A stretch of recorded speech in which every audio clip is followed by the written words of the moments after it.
Alright, now that we've seen some basic formatting that we can do with Google Docs, we're going to go ahead and continue on and look at some of the additional features we can utilize.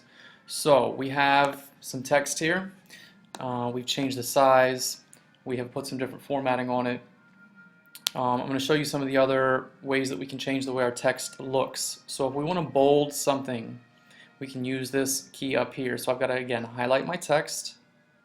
Need to bold it by clicking on the B, or as some of you have learned, we can use shortcuts on the keyboard by clicking Control and B, and it will unbold or bold whatever we want to do. These shortcuts are nice and handy because the more you use them, the easier they will be to remember, and they just save you some time.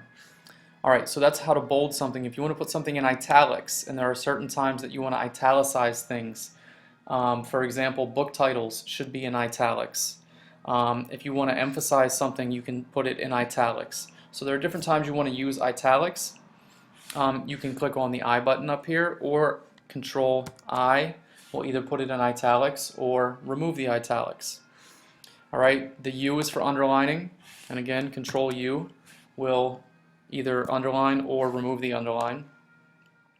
And then with our text color, you essentially just click on the letter A, and obviously if you hover over any of these things, it tells you what they do. When it comes to the text color, however, you need to pay attention. There are two different ways you can change the color. You can change the color of the text itself, or you can highlight the text. So if you change the color of the text itself, for example, if I want to make this red, I have to make sure that I'm on the text. If I'm right here where it says text color. If I'm on the highlight, it will highlight behind the text.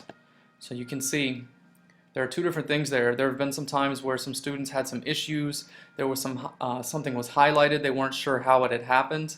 This is the way you do it. So again, you need to make sure that you are on the right option if you're trying to highlight something, or take the highlight off of something. If you want to take the highlight off of something, you need to click on None. As long as highlight is selected, you click on None and it'll remove the highlight.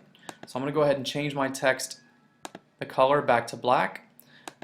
And those are some other additional options that we have talked about a little bit in class. Now you know explicitly what those things do and how to change them.